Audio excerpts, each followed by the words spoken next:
Hello everyone, welcome to my YouTube channel English par excellence. और आज हमारा topic है रेनेसा, जिसका मतलब होता है पुनर्जागरण। और जैसा कि हमने अपडेट किया था कि जो हमारा शेड्यूल है, वीकली शेड्यूल, उस पर हम काम कर रहे हैं।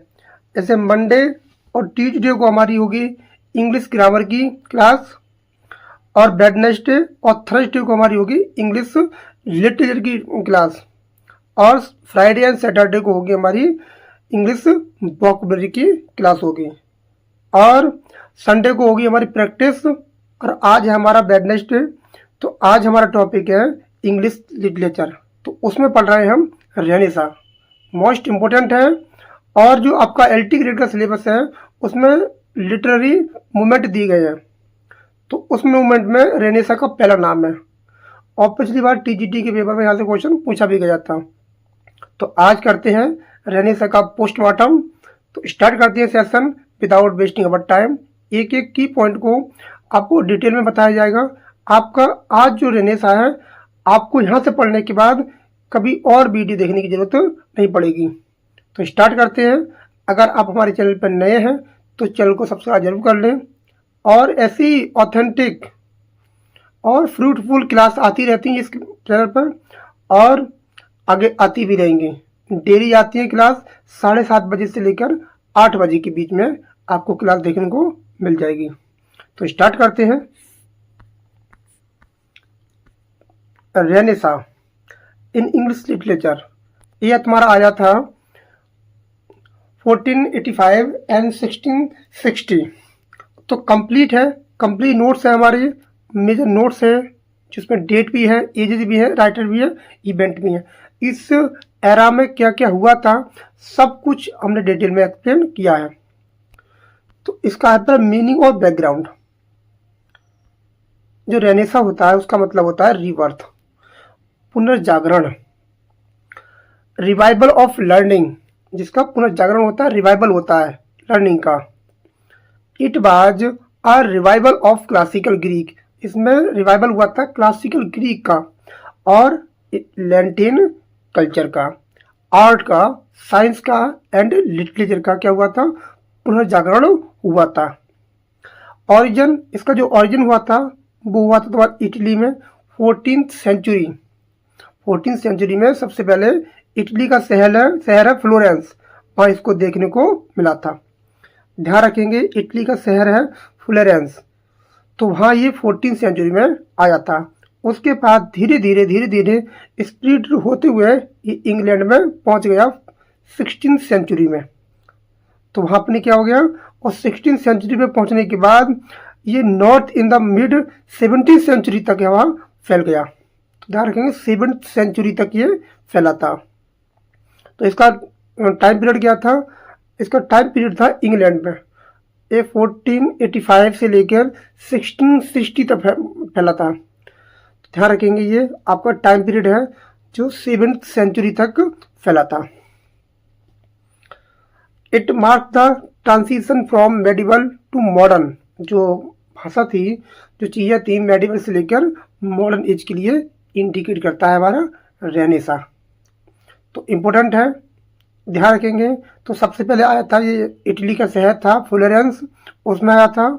उसके बाद धीरे धीरे फैलता हुआ जो इंग्लैंड में पहुंच गया 16th सेंचुरी में, और ये रहा था तुम्हारा मिड 17th सेंचुरी तक आपका इंग्लैंड में रहा था, जैसे कि इसमें दिया भी है 1660 तक रहा था ये। अब देखो इसमें कुछ मेजर पॉइंट भी हैं। इस काल में कौन सी घटना हुई थी, क्या क्या हुआ था, इसमें हमने डिटेल में दिया है। पहले जो ईयर है, इवेंट है, और सिग्निफिकेंस, इसका महत्व क्या है इसका। तो 1330 से 1370 तक beginning of the Renaissance in Italy, इसमें इटली में मानी जाती है इसकी बिगिनिंग। सबसे पहले इटली में आया था, ये इटली में था, और जो शहर था फ्लोरेंस, वहाँ फैला था। जो डेट इसको याद रखेंगे 1330 से लेकर 1370 तक। इसका मतलब था रिवाइवल ऑफ क्लासिकल कल्चर, जिसका रिवाइवल था कल्चर को क्या करना, क्लासिकल कल्चर को पुनर्जागरण करना। उसके बाद इस घटना हुई थी क्रॉनिकल ऑर्डर में।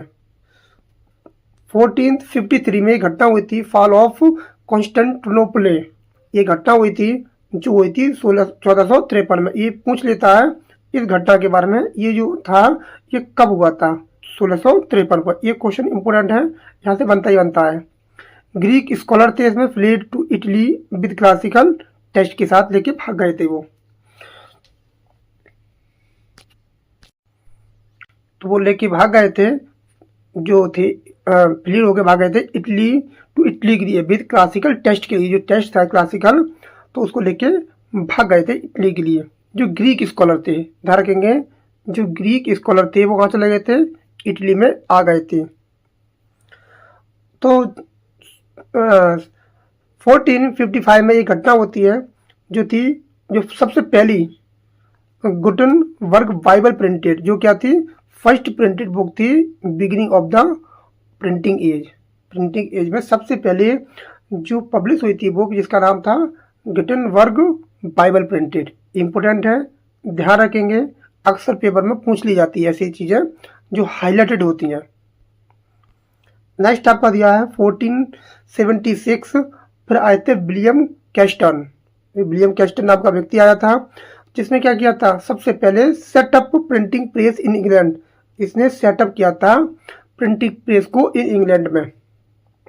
जो ट्रॉय नाम की बुक होती है उसको पब्लिश कराता है। तो spirit of knowledge and literature, इसने फैला दिया था नॉलेज को, और नॉलेज एंड लिटरेचर के लिए फैला दिया था। और ये पूछ लेता है कि सबसे पहले इंग्लैंड में प्रिंटिंग प्रेस को कौन लाया था और कब लाया था। दो क्वेश्चन बनते हैं यहाँ से। तो लाए थे भाई साहब थे, इनका नाम था विलियम कैस्टन, और 1476 में आई थी ये। इसको भी नोट कर लें, मोस्ट इम्पोर्टेंट ये डेट है। फिर एक घटना हुई थी 1485, accession of Henry the seventh Tudor dynasty का ये आदमी मरा था शुरू में ये। तो बिगिनिंग ऑफ इंग्लिश रेनेसा। तो सबसे पहले आए थे ये, एक्सेशन किया था उन्होंने हेनरी दी सेवेंथ ने, जो थे ट्यूडर डायनेस्टी से थे। फिर आए थे 1492, ये थे कोलंबस डिस्कवर्ड अमेरिका। 1492 में क्या हुआ था, इसी समय में एक घटना हुई थी। ये पूछेगा नहीं, लेकिन फिर भी जनरल नॉलेज की याद कर लो, कहीं जनरल नॉलेज में पूछ लिया जाए कि 1492 में अमेरिका की खोज की थी कोलंबस ने। ये ब्रॉडेड वर्ल्ड व्यू था, वर्ल्ड व्यू के हिसाब से देखेंगे। ये पेपर में आपकी लिटरेचर वाले क्वेश्चन में नहीं पूछेगा। 1498 में क्या होता है, वास्को डी गामा ने रिसर्च की थी इन इंडिया में, उसी समय में जब रेनेसा इटली में आया था, उसी समय की हमने घटना को ऐड कर दिया है। ये आपका काम करेगा जीएस वाले क्लास में। तो दो क्वेश्चन बन जाते हैं जीएस के लिए। एक तो अमेरिका की खोज कब की थी, 1492, किसने की थी, कोलंबस ने। आपका जो लिटरेचर है उसमें नहीं पूछेगा, लेकिन पूछ ले तो उसका पता नहीं, ये पूछेगा नहीं, इतना पता है। वास्को डी गामा ने खोज की थी इंडिया की 1498 में, जो कालीकट के तट पर आया था, जो स्ट्रेंथेंड ग्लोबल ट्रेड के बारे में बताता है। नेक्स्ट आपकी बहुत ज़्यादा इम्पोर्टेंट डेट है 1516 में सर थॉमस मॉरिस की उटोपी आई थी, जो मोस्ट इम्पोर्टेंट पोएम है, वो बुक है, जो बुक है इम्पोर्टेंट है, जो 1516 में आई थी, जो beginning of English humanist prose की बिगिनिंग करती है, ह्यूमनिस्ट प्रोज की। फिर आया था तुम्हारा 1517 मार्टिन लूथर्स रिफॉर्मेशन आया था। जो रिफॉर्मेशन है जो आया था 1517 में।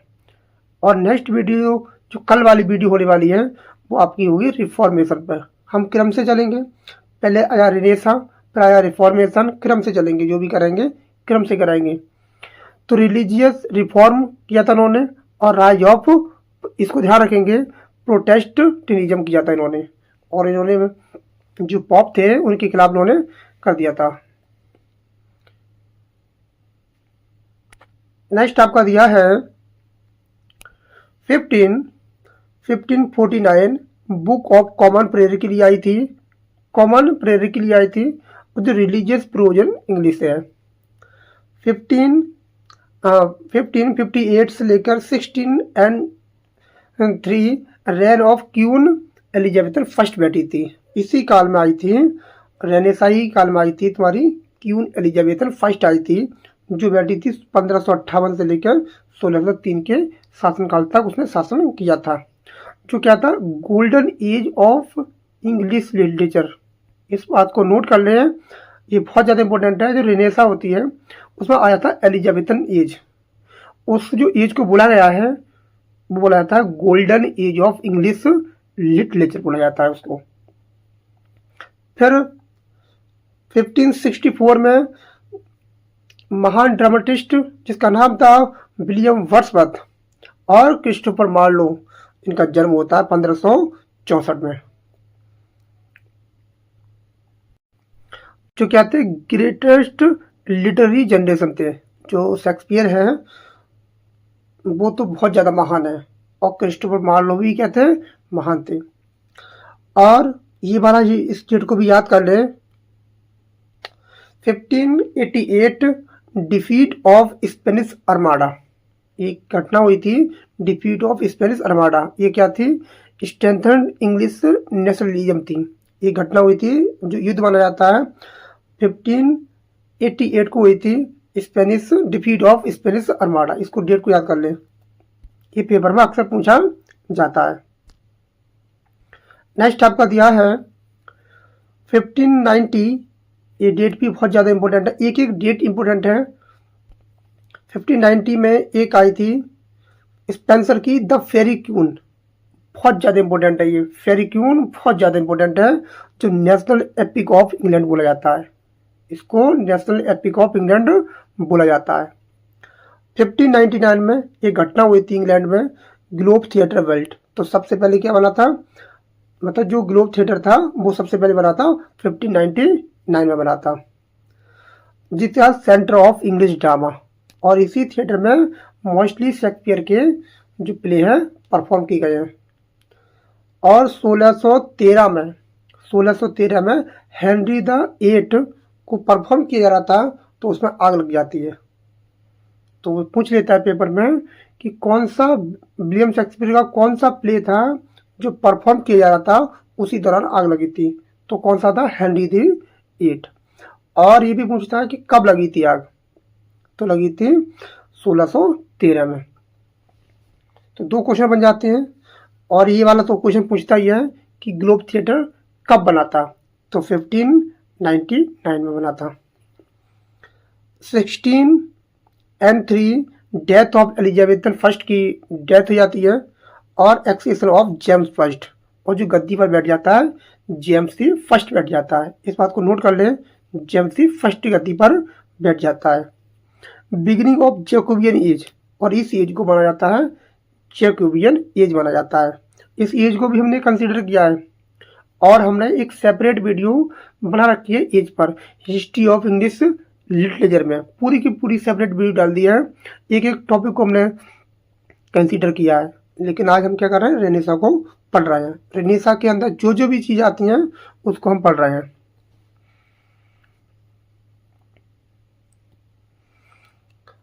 1611 किंग्स जेम्स बाइबल, जो किंग्स जेम्स का बाइबल बना जाता है, जो ऑथराइज था वो आया था 1611 में। और ये डेट बहुत ज़्यादा इंपॉर्टेंट है, पूछ लेता है। जो किंग्स जेम्स थे उनकी जो बाइबल था, जिन्होंने उसको क्या किया था, ट्रांसलेट किया था, वो कब आया था, ऑथराइज बोला जाता है इसको। वो तुम्हारा आया था लैंडमार्क इन इंग्लिश प्रोज बोला जाता है, और 1611 में आया था। बहुत ज़्यादा इंपॉर्टेंट है ये, और पेपर में अक्सर यहाँ से क्वेश्चन बन जाता है।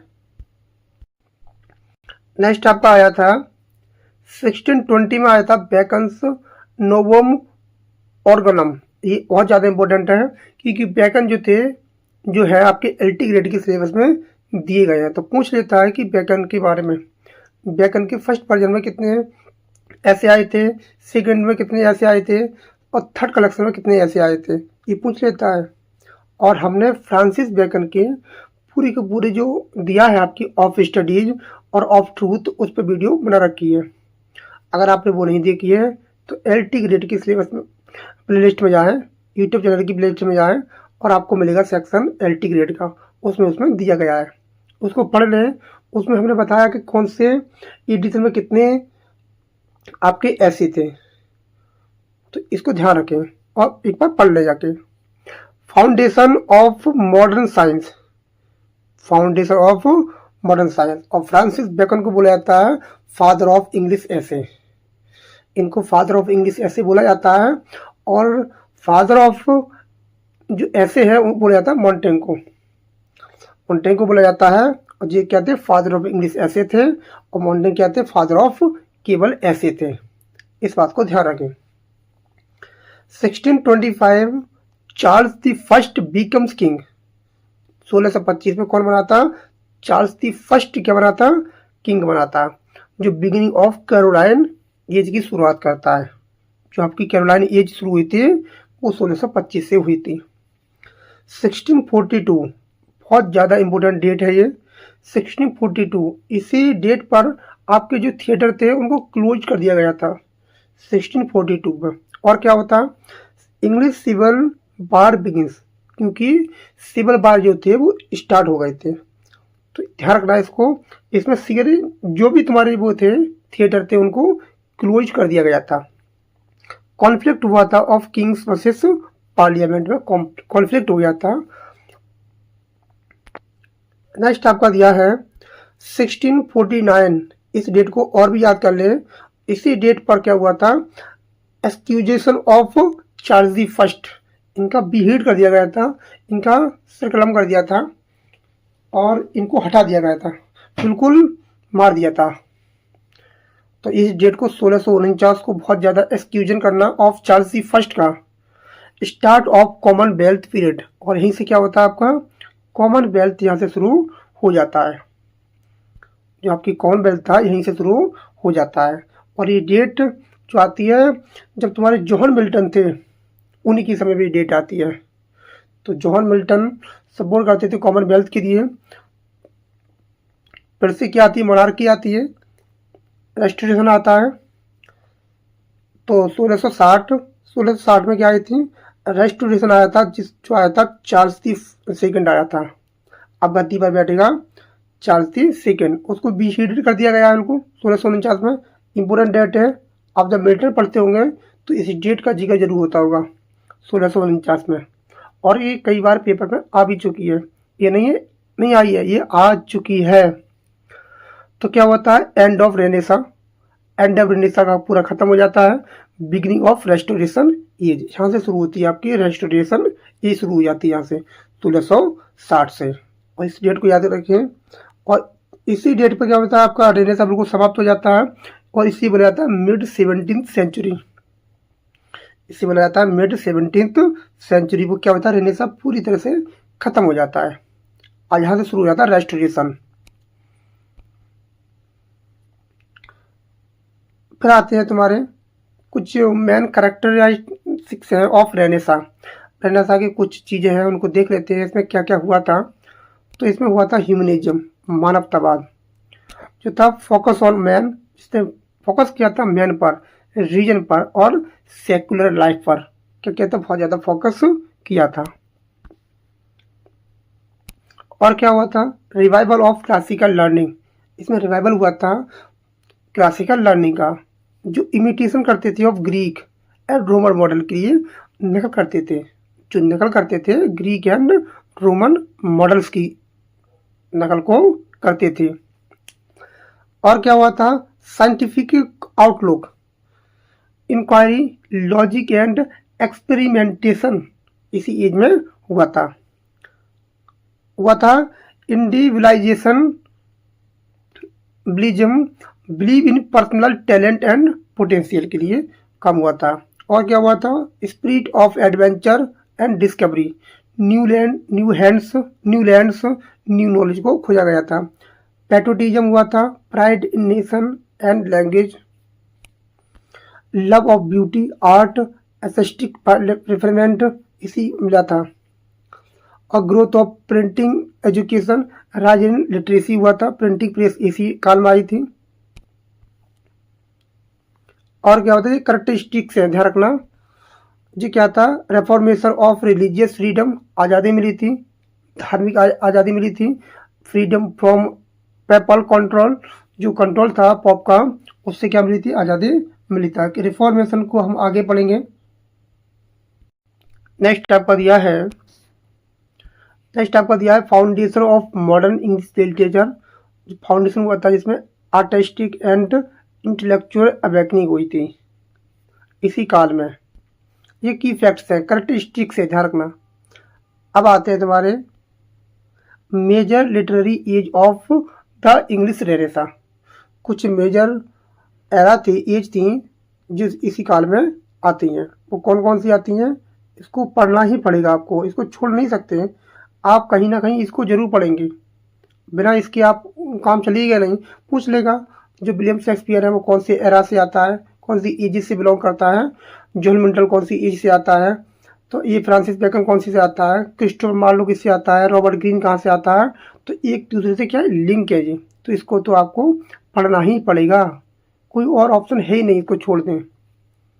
तो सबसे पहले आई थी तुम्हारी, जो क्या है, लिटरेरी एज है, ये पीरियड है, ये मोनार्क के रूलर है जो इसमें शासन किया था।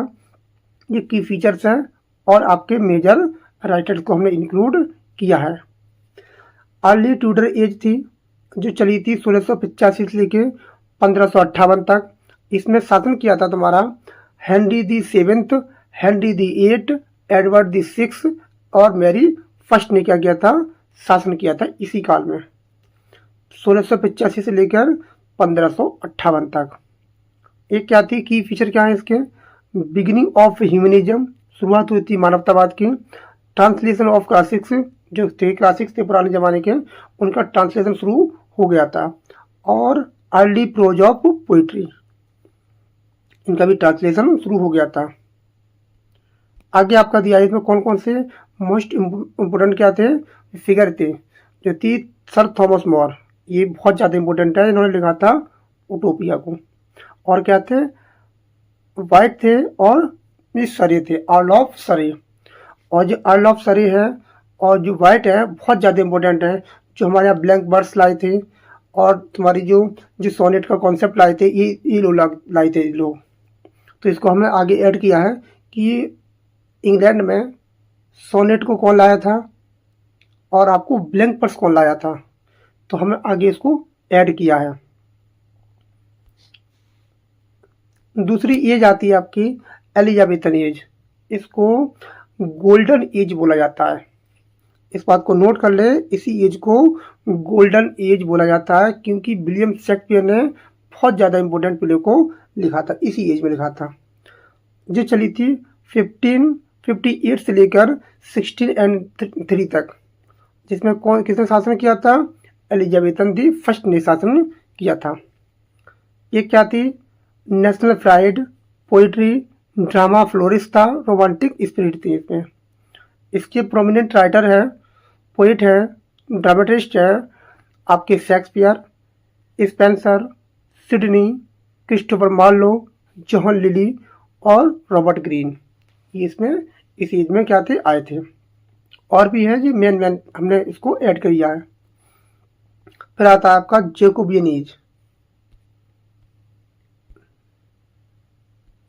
जो आपकी जैकोबियन एज है वो चली थी 1603 से लेकर 1625 तक, जिसमें शासन किया था जेम्स दी फर्स्ट ने। ये इम्पोर्टेंट है, इसमें बैठा था जेम्स दी फर्स्ट, गद्दी पर बैठा था। और जो टर्म है आपको जैकोबियन, ये उसकी नाम से ही पड़ी है, जैकोबियन जो उसका नाम था, स्टाइल थी जैकोबियन, उसकी जो उसी से आपका नाम पड़ा है जैकोबियन से। इसमें इंटेलेक्चुअल डार्कर टोन थी, इसमें ध्यान रखेंगे जो टोन थी इसकी कैसी थी, डार्कर थी। रिलीजन था और मेटाफिजिकल थॉट आए थे इसमें, जो मेटाफिजिकल थॉट थे और कॉन्सेप्ट कंसीड आया था वो इसी एज से आया था, क्योंकि इसी एज से आपके जॉन डन बिलोंग करते थे।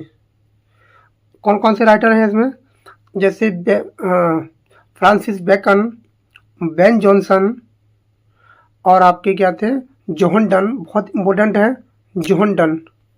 और आपके क्या थे, जोहन वेबस्टर थे, और आपके क्या थे, जोहन फ्लेचर भी थे इसी से, और जॉर्ज चैपमैन भी थे। ये तो 4-5 राइटर हैं, और भी थे, जॉर्ज चैपमैन, फ्लेचर, ये भी थे आपके। नेक्स्ट आपकी आती है कैरोलाइन एज। ये जो कैरोलाइन एज थी वो चली थी 1625 से लेकर 1649 तक। इस पर राज किया था इन्होंने चार्ल्स दी फर्स्ट, इसने राज किया था, जिसको 1649 में बीहीडेड कर दिया गया था। इसको बीहीडेड वो कर दिया गया था जो था। और 1642 में, इसको ध्यान रखें, 1642 में जो थिएटर थे उनको बंद कर दिया गया था और रीओपन किया गया था 1660 में। जो 1660 आया था उसमें उसको रीओपन किया गया था।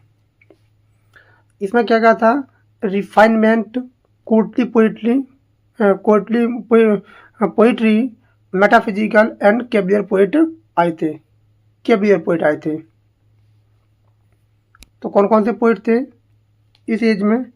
आपका सबसे पहले मिलता है, और इस एज में भी कौन थे, आपके जोहन डन इस एज में भी थे। इसमें भी क्या थे, जोहन डन आपके थे। तो कौन कौन से थे, आपके हर्बर्ट, हैरिक, क्रिसियो, लवलेस, और आपके Johan done, Johan Milton, George Herbert, George Burton, sir Thomas Browne इसी एज से बिलोंग करते हैं। नेक्स्ट आपका आता है कॉमनवेल्थ, या इसको बोला जाता है प्यूरिटन इंटीग्रेनम। इसको बोला जाता है प्यूरिटन इंटीग्रेनम बोला जाता है।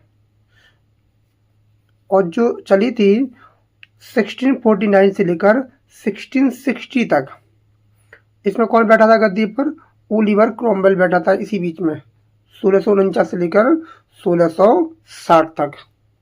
उसके बाद चार्ल्स सेकंड आ गया था, और फिर से क्या आ गई थी, रेस्टोरेशन एज शुरू हो गया था, जिसमें क्या हुआ था, थिएटर को रीओपन कर दिया गया था।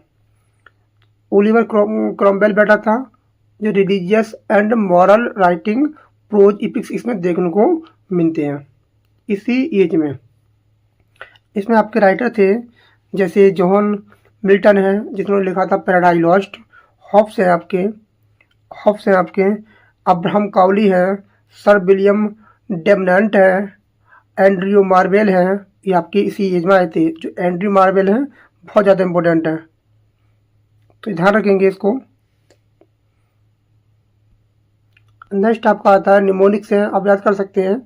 जो निमोनिक्स है TEJCC, तेज सी, तो आप इसको याद कर सकते हैं। जो एज है, T से ट्यूडर, E से आपको एलिजाबेथन, J से आपको जेकोबियन, और C से आपको कैरोलाइन, और C से आपको कॉमनवेल्थ देखने मिलता है। तेज सी आप याद कर सकते हैं इसको। ये ट्रिक है, मैंने डाल दिया था। आप देखो क्या है, important writers in their contribution. तो कौन कौन से जो राइटर थे इन्होंने अपना योगदान दिया है। तो प्रोज में किसने दिया था, पोइट्री में किसने दिया था, ड्रामा किसने दिया था। एक एक पार्ट को हमने सेक्शन वाइज पार्ट दिया है। तो सबसे पहले आता है आपका ड्रामा में, तो वो सॉरी प्रोज आता है। प्रोज में कौन कौन से थे, सर थॉमस मोरे थे, जिसका नाम था उटोपिया। इन्होंने उटोपिया को दिया था, जो आई थी 1516 में, जो आपकी 1516 में देखने को मिली थी। ये क्या थी, आइडियल सोसाइटी के बारे में बताती है। सब कुछ अच्छा होता है। जो यूटोपिया होती है उसमें क्या होता है, सब कुछ अच्छा होता है। फिर आए थे आपके जोहन लिली, और बहुत इंपोर्टेंट टर्म है, इन्होंने दिया थे इफ्यूमिज्म। तो जो इफ्यूज को दिया था, और ये क्या थी 1578 में आई थी।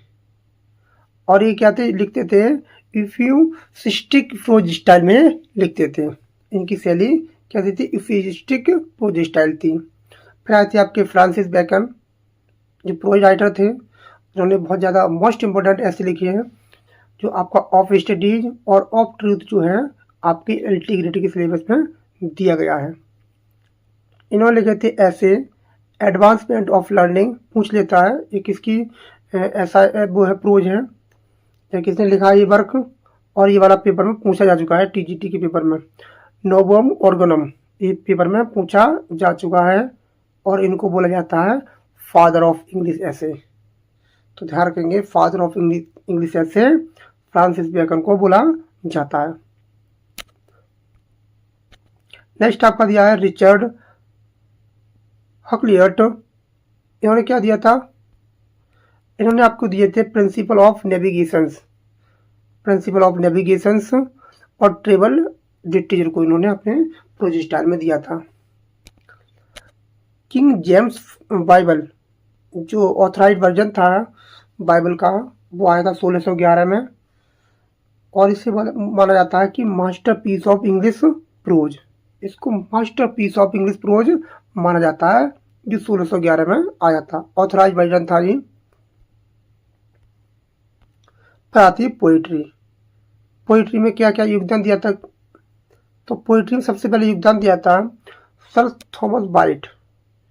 इन्होंने क्या किया था, इंट्रोड्यूस सोनेट टू इंग्लैंड। तो ये पूछ लेता है पेपर में, सोनेट को इंग्लैंड में कौन लेके आया था, ये पूछ लेता है। तो ये लेके आए थे सर थॉमस वाइट। और आपको पता होगा जो सोनेट होती है वो 14 लाइन की एक पोयम होती है। विलियम शेक्सपियर ने 154 सोनेट लिखे थे, जो शेक्सपियन सोनेट या इंग्लिश सोनेट के नाम से जाना जाता है। और जो मिल्टन थे, मिल्टन उन्होंने लिखे थे पेट्रार्कल सोनेट लिखे थे, या इटालियन सोनेट को लिखा था। हमने सोनेट पर भी सेपरेट वीडियो बना दी है, अगर आपने वो नहीं देखी है तो एक बार जरूर देख लें। नेक्स्ट आपके थे जो हेनरी हॉवर्ड थे, इनको बोला जाता है अर्ल ऑफ सरे। जो अर्ल ऑफ सरे थे, ये इन्होंने इंट्रोड्यूस कराई थी ब्लैंक पर्स। ये पेपर में पूछ लेता है कि ब्लैंक पर्स को इंट्रोड्यूस किसने कराया था। ये आपके थे अर्ल ऑफ सरे या हेनरी हॉवर्ड। नेक्स्ट आपका दिया था एडमंड स्पेंसर की पोइट्री में आती है ये, the Faerie Queene, most important है ये, और आया था द शेफर्ड्स कैलेंडर, जो थे एडमंड स्पेंसर के। आता है सर फिलिप सिडनी। जो सर फिलिप सिडनी थे, इन्होंने दिया था, ये कलेक्शन था जिस सोनेट का कलेक्शन है, एस्ट्रोफिल एंड स्टेला और डिफेंस ऑफ पोइजी। जो ये बहुत ज़्यादा इंपॉर्टेंट है, एस्ट्रोफिल एंड स्टेला। ये पूछ लेता है क्या है जी, क्या है, सोनेट का कलेक्शन है। और ये कलेक्शन कब आया था, ये आपका जो कलेक्शन था वो आया था 1591 में। ये कलेक्शन जो आया था 1591 में आया था। इसमें क्या थे, 108 सोनेट्स थे और 11 सॉन्ग्स थे। इसमें 108 सोनेट्स 11 सॉन्ग्स थे, जो एड्रेस करते हैं लेडी रिच के लिए। जो लेडी रिच थी उनके लिए एड्रेस करते हैं ये। और ये डिफेंस ऑफ पोएजी है, ये भी बहुत ज़्यादा इंपॉर्टेंट वर्क है। फिर आते हैं जॉन मिल्टन। जॉन मिल्टन ने लिखा था पैराडाइज लॉस्ट, और लिसिदस और एर्जो पेजेटिका। जो लिसिदस थी वो आई थी 1637 में, जो पब्लिश हुई थी 1638 में, माना जाता है 1637 में लिखी थी इन्होंने। और जिन्होंने अपने जो दोस्त थे, फ्रेंड थे, एडवर्ड किंग के लिए लिखा था इन्होंने। और ये एर्जुपेजेटिका है, एर्जुपेजेटिका वो तुम्हारी आई थी 1644 में आई थी। ये भी बहुत ज़्यादा इंपॉर्टेंट वर्क है इनका, ये पूछ लेता है एर्जुपेजेटिका कब आई थी, 1644 में आई थी। और जो आपका वर्क है पैराडाइज लॉस्ट, ग्रेट एपिक है ये, और ये आया था तुम्हारा, इन्होंने लिखना शुरू किया था 1658 में। 1658 में शुरू किया था, 1665 में ये कंप्लीट कर लेते हैं, 7 साल बाद कंप्लीट कर लेते हैं। और 1667 में वो 10 बुक्स में क्या हो जाता है, पब्लिश कराया जाता है। 10 बुक्स में ये पब्लिश कराते हैं। उसके बाद इसका वर्जन आता है 1674 में। जो 1674 में वर्जन आया था, उसमें कितनी बुक्स थी, उसमें 12 बुक्स थी। तो ध्यान रखेंगे, 1658 में इन्होंने लिखना शुरू किया था, 1665 में इन्होंने कंप्लीट कर लिया था, 1667 में इनका पहली बार पब्लिश कराया गया था इसको। इसमें 10 बुक्स थी और उसके बाद इसका वर्जन आया था 1674 में, 1671 में, और 1671 में 2 वर्क आए थे इनके। एक था आपका सैमसन एगोनिस्ट और आपका था जो इसी का वर्जन था पैराडाइज लॉस्ट का पैराडाइज रिगेंड था, वो आया था 1671 में। इस बात को नोट कर लें, ये आपको एक्स्ट्रा जानकारी दी जा रही है पैराडाइज जॉन मिल्टन के बारे में। और जॉन मिल्टन 44 साल की उम्र में ब्लाइंड हो गए थे, तो इस बात की भी एक्स्ट्रा जानकारी है, तो ये बात आपको पता होना चाहिए क्योंकि ये TGT के सिलेबस में दिए गए हैं, TGT में दिए गए हैं। नेक्स्ट आपका दिया है ड्रामा। जो ड्रामा है तो उसमें कौन कौन से हमारे प्रोमिनेंट राइटर आए थे। एक तो थे क्रिस्टोफर मार्लो, इन्होंने लिखा था डॉक्टर फॉस्टर्स, बहुत ज़्यादा इंपॉर्टेंट है डॉक्टर फॉस्टर और टेम्बरलैन। ये भी पेपर में पूछ लेता है कि डॉक्टर फॉस्टर्स और टेम्बरलैन को किसने लिखा था। और इस लाइन को जो माइटी लाइन है इसको बेन जॉनसन ने कॉइंड किया था, लेकिन रेफर कर जाती है क्रिस्टोफर मार्लो के लिए। इस बात को नोट कर लीजिए, इसको कॉइंड किया था क्रिस्टोफर मार्लो ने, वो सॉरी बेन जॉनसन ने, रेफर कर जाती है क्रिस्टोफर मार्लो के लिए। नेक्स्ट आपके हैं विलियम शेक्सपियर। इन्होंने लिखे थे 37 प्ले लिखे थे और 154 सोनेट को लिखा था, और 2 नरेटिव पोएम भी थी। तो Hamlet, Macbeth, Othello, King Lear और क्या थे यूनिवर्सल थीम्स भी थी इन्होंने, जितो क्या थे इनकी ग्रेट ट्रेजेडियाँ। बेन जॉनसन ने लिखा था Volpone, the alchemist, comedy of humours. जो कॉमेडी ऑफ ह्यूमर्स है इस पर हमने वीडियो को बना दिया है और प्लेलिस्ट में पड़ी है, आप इसको देख सकते हैं, और वीडियो की डिस्क्रिप्शन में भी आपको इसकी लिंक मिल जाएगा। जॉन वेबस्टर थे जिन्होंने लिखा था Duchess of Malfi, the white table, इन्होंने इस चीज को लिखा था।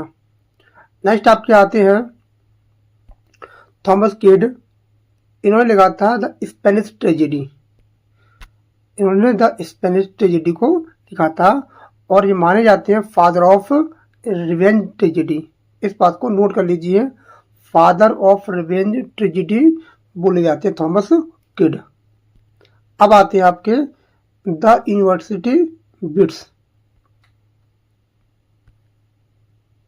जो यूनिवर्सिटी बिट्स है इस टर्म को कॉइंड किया था, तो इसको कॉइंड किया था इन्होंने जॉर्ज सेंसबरी नाम के ये क्रिटिक थे, इन्होंने इसको कॉइंड किया था।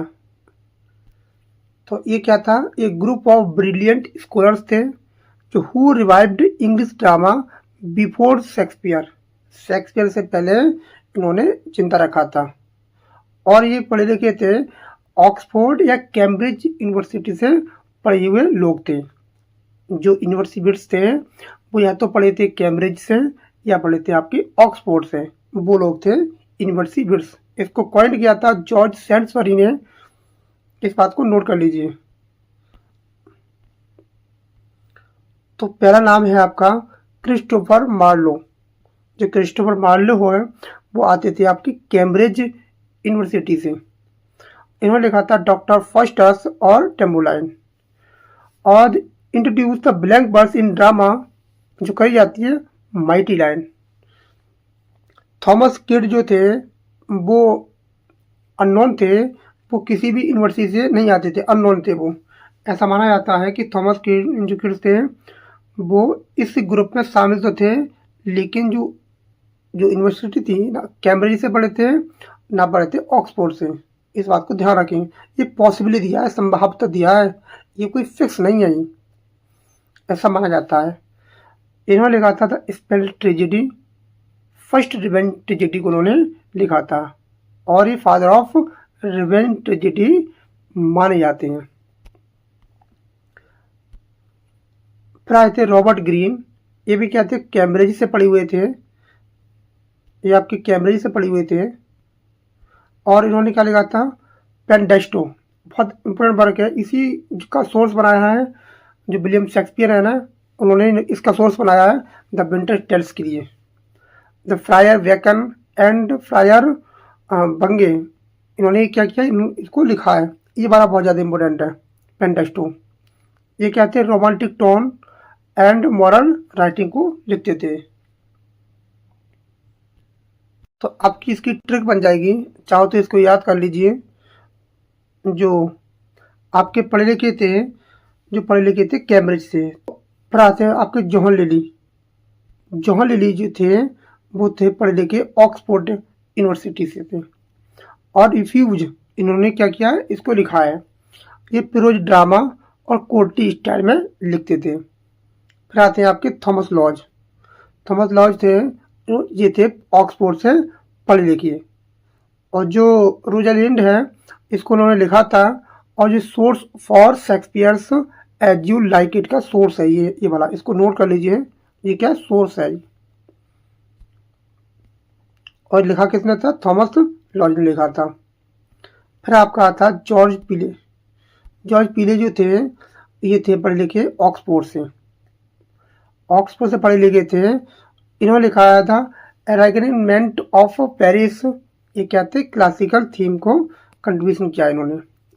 थॉमस नासे, ये थे कैम्ब्रिज से पढ़े लिखे। और जो पायरेट्स ऑफ पेनी लेसिस लिखा था इन्होंने, ये लिखते थे सटारिकल प्रोज। आप याद कर सकते हो। तो ये 8 लोग थे, 6 लोग थे, ये कुल मिला के 7 लोग थे ये।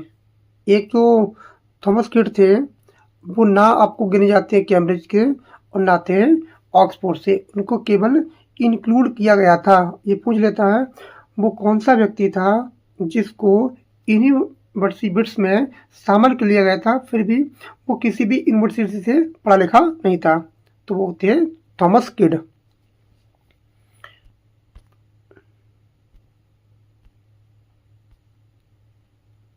इसका ट्रिक बना सकते हो आप, जैसे L L P L P से क्या आ जाएगा, ओ जाएगा, मतलब ऑक्सफोर्ड। एल पी का मतलब है जो आपके जॉन लिली थे, जॉन लिली, थॉमस लॉज और आपके रॉबर्ट जॉर्ज पीले। तो आपका क्या बनेगा, ऑक्सफोर्ड से बन जाएगा। मैंने क्या लिया है, लास्ट वाले शब्द को लिया है, पी से पीले, ये थे ऑक्सफोर्ड से। और आपका जो बन जाएगा आपका एम एन जी क्या थे, कैम्ब्रिज से थे, मतलब क्रिस्टोफर मार्लो, थॉमस नासे और रॉबर्ट ग्रीन। ये आपका बन जाएगा कैम्ब्रिज से।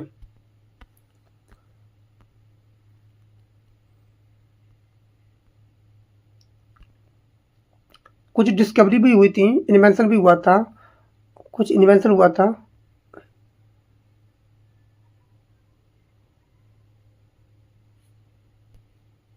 जैसे compass, in great sea voyage of discovery. Compass था, इसी एज में आया था।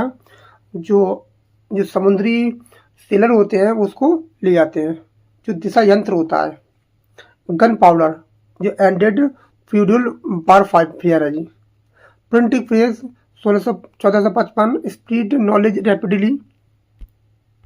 और टेलीस्कोप का इन्वेंशन हुआ था इसी साल में, जो 1608 में हुआ था, by Hans Lippershey, improve by Galileo, जो इम्प्रूव करते हैं गैलीलियो।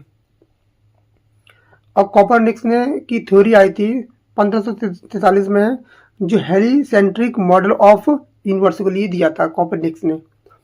फिर आई थी साइंटिफिक मेथड, जो 1620 में आया था, जो डेवलप करता है बाई फ्रांसिस बेकन के द्वारा।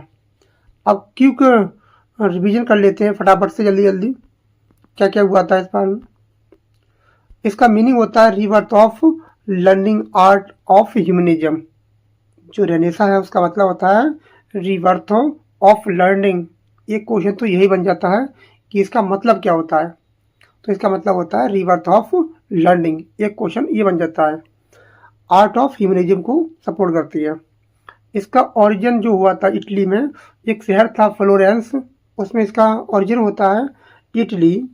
वो हुआ था 14th सेंचुरी। एक क्वेश्चन ये बनता है कि इटली में कब हुआ था इसका, तो ये हुआ था 14th सेंचुरी। और आके हमने ऊपर इसकी डेट भी बताई थी। केम टू इंग्लैंड, इंग्लैंड में कब आई थी, ये आई थी 16th सेंचुरी। ये वाला पेपर में, टीजीटी वाले पेपर में पिछली बार पूछा गया था। फिर आता है आपका पीरियड, कौन सा पीरियड था ये, 1485 से लेकर 1660। जब तक रेस्टोरेशन पीरियड नहीं आ गया तब तक रेनेसा चला था। कुछ मोनार्क थे जैसे Henry the seventh, Elizabeth first, James first, Charles first, ये इम्पोर्टेंट है।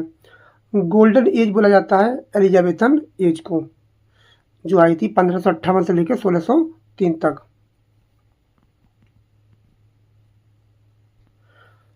जो फर्स्ट प्रिंटेड बुक थी वो थी आपकी गुटनबर्ग बाइबल, जो 1455 में पब्लिश हुई थी, प्रिंटेड हुई थी। फिर आई थी आपकी प्रिंटिंग प्रेस इन इंग्लैंड, जो इसको कॉइंट किया था, जो लाए थे, इन्वेंशन किया था, वो थे विलियम कैस्टन। एक क्वेश्चन ये बनता है कि जो विलियम कैस्टन ने फर्स्ट बार जो थी प्रिंटिंग प्रेस थी वो कब की थी, तो 1476 में। तो आज के लिए इतना ही, और हम यही वीडियो को समाप्त करते हैं। और कल रिफॉर्मेशन पे आपकी वीडियो आएगी, उसको ज़रूर देखें। और हमने जो सीरीज स्टार्ट की है रेने मार्टिन की, उसको भी देखें। उसका जो नंबर आएगा वो सोमवार से आएगा, और फ्राइडे से लेकर सैटरडे तो हम करेंगे वोकैबुलरी की शुरुआत। और जो फ्राइडे को टॉपिक है हमारा वो है 1500 वर्ड्स है हमारे, जो ईडियम्स एंड फ्रेजेज है। कोई शब्द बचाए नहीं है, सब कुछ हमने कलेक्ट कर लिया है, जो भी आपके पेपर में PYQ बनते हैं, इम्पोर्टेंट है जो। तो यहीं समाप्त करते हैं वीडियो को।